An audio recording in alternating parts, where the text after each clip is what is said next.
చేస్తే అధికారం ఎవ్వరికి శాశ్వతం కాదు. నిజంగానే మంచి పనులు చేస్తే వీళ్ళు కాంగ్రెస్ వాళ్ళు మనం కూడా అభినందించాలి. ఎందుకంటే కొన్ని మంచి జరిగినప్పుడు మంచి అనాలి. రాజశేఖర్ రెడ్డి గారు ఆనాడు ఆరోగ్యశ్రీ అనే మంచి పథకం పెట్టిండు అని చెప్పి కేసీఆర్ గారు స్వయంగా శాసనసభలోనే అందరి ముందే కుండబద్దలు కొట్టినట్టు చెప్పడమే కాకుండా దాన్ని కొనసాగిస్తా అని చెప్పారు.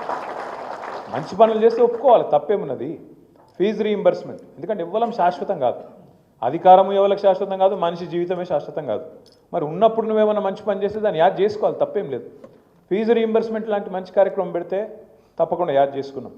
ఇవాళ చంద్రబాబు నాయుడు గారి జన్మదినం, వారికి కూడా నా హృదయపూర్వకంగా జన్మదిన శుభాకాంక్షలు. వారు కూడా చేసింది, వారు ముఖ్యమంత్రిగా ఉన్నప్పుడు కూడా కొన్ని పనులు జరిగినాయి హైదరాబాద్లో, ఇక్కడ కొన్ని ఐటీ కంపెనీలు తేవడంలో కానీ ఇంకోటి కానీ, వారికి కూడా మనం తప్పకుండా గుర్తు చేసుకోవాలి. ఎందుకు చెప్తున్నా అంటే సంస్కారవంతమైన ప్రభుత్వం అంటే అట్లా ప్రవర్తిస్తుంది. మనం 10 ఏళ్ళు ఉన్నాం ప్రభుత్వంలో, కానీ ఎన్నడూ నీ ఆనవాళ్ళు దుర్చేస్తా, నీ ఇది చేస్తా, చెరిపేస్తా అనలే. ఆనవాళ్ళు దుర్పేసుడు అంటే అది ఎప్పటికీ అనాగరిక రాజుల కాలం నాటి కథ. ఒక రాజు ఇంకో రాజ్యం మీద దండయాత్ర చేసి దాన్ని గెలుచుకుంటే ఆ రాజ్యం యొక్క ఆనవాళ్ళను విడిచే ప్రయత్నం అప్పట్లో ఎదురు. కానీ దండయాత్రలు చేసిన రాజులు కూడా కాకతీయుల ఆనవాళ్ళు వచ్చి వీళ్ళు ఆసఫ్ జాహీలు, కుతుబ్ షాహీలు వాళ్ళు దుడిపేయలే. ఇంకా చెరువులు దవ్వుతుంది పూడ్చేస్తావు పోయి, మళ్ళీ పూడ్చాం కదా. మంచి పనులు చేస్తే దాన్ని చెడగొట్టద్దు. కానీ ఈ ప్రభుత్వం చేస్తున్న కిరాతకపు పని ఏంది అంటే రేవంత్ రెడ్డి గారి ప్రభుత్వం, వాళ్ళు మంచి పనులు చేయరు, చేసిన మంచి పనులు ఆపుతారు. ఇది వీళ్ళ తెలివి.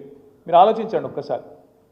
మనం ఎవ్వరం కూడా హైదరాబాద్ నగర అభివృద్ధికో తెలంగాణ అభివృద్ధికో, తెలంగాణలో పేదలకు మంచి జరుగుతుంటేనో అందరం కూడా సహకరిస్తాం, అందరం కూడా సపోర్ట్లు కొడతాం, అవసరమైతే ముంగటి వరుసలు నిలబడి మంచి పని చేస్తున్నారని చెప్తాం.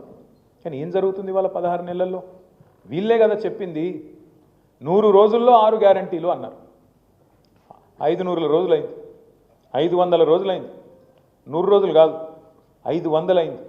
మరి 500 రోజుల తర్వాత ఒక్కటంటే ఒక్క హామీ అమలైందా?